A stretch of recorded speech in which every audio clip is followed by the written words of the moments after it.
James Comey to lead the FBI, best remembered for his role in the debate over domestic surveillance as acting Attorney General under George W. Bush. Comey's reputation, though as a fierce defender of the law, holds perhaps more relevance today as the NSA's once secret programs come under fire from Republicans and Democrats alike.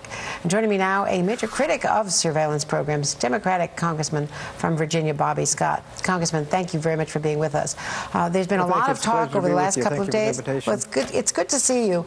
I know we were on Meet the Press last week, and I wanted to follow up and talk to you about the surveillance programs, because in the intervening days, we've seen testimony from the FBI director, the outgoing director, Director Mueller. We've seen testimony from Keith Alexander of successes, alleged successes, instances where they say terror plots were averted, 50 plots, according to Keith Alexander. Are you still confident that you were correct in voting against the FISA amendments permitting this program?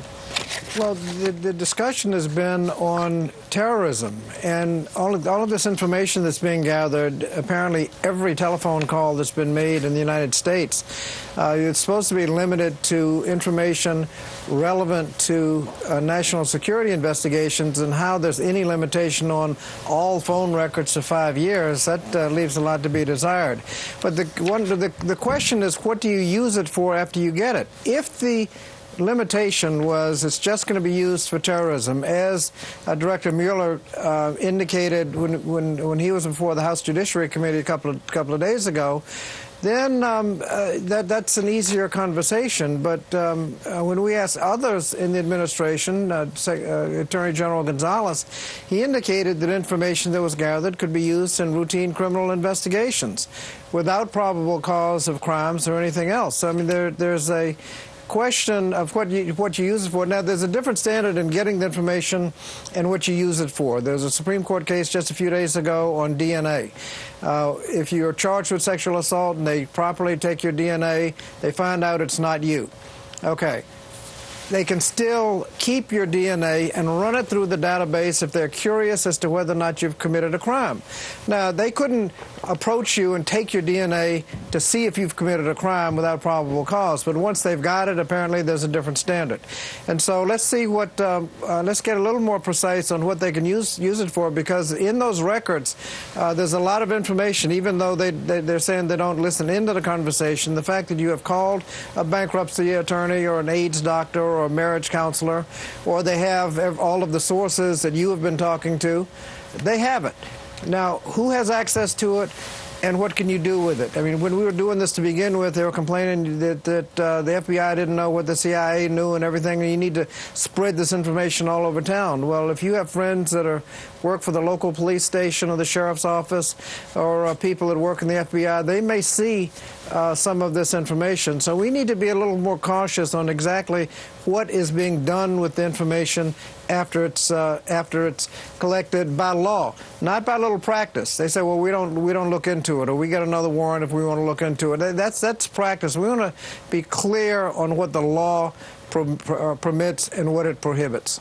I'm going to follow up here in a few moments with Jerry Mabash, who helped write the law. But I wanted to ask you, before I lose you, Congressman, we are on the eve or the brink of some major Supreme Court decisions next week, most likely, unless they extend. And two of them have huge significance: the Voting Rights Act and also the whole question of affirmative action in public higher education. I know your father was involved in Richmond in higher education during desegregation, in Newport, he was on the school board in Newport News during when Brown v. Board of Education was decided. And, you know, how do you feel, just as a member of Congress?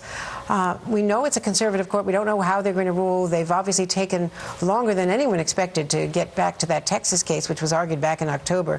What would you say if you were speaking right now to Tony Kennedy or some of the deciding votes on the Supreme Court? Well, if you prohibit race being used in an affirmative action way at all, then you create a very curious situation, because any criteria that you use that has a discriminatory impact becomes illegal. Now, you use things like a legacy when the school may have only admitted whites. You give an advantage to those with legacy, and then you give they got this thing called developmental admits. If your parents look rich and the development department wants you in, then you get an advantage. All of these things may have discriminatory effects, but then you have affirmative action, so in a broad brush way, things work out.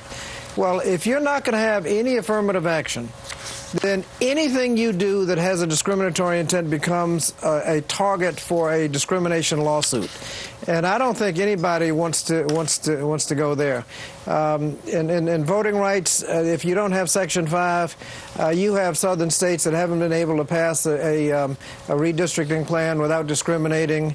I mean, they always do it. I mean, and the idea that you can force a little county to raise money to protect their Voting Rights Act after every discriminatory scheme that's come up with, sequential after one, right after the other, without the pre-clearance. When these covered sections, the covered areas got covered what I call the old-fashioned way, they earned it by having in place schemes with discriminatory effect.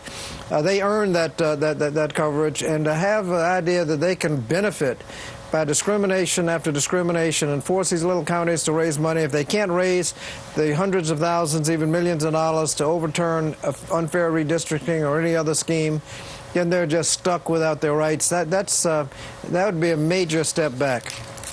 Bobby Scott, Congressman, thank you very much. Good to talk to you. Thank you. And joining me here at the table, Jeremy Bash is former Chief of Staff to Leon Panetta at both Defense and CIA. And when you were on the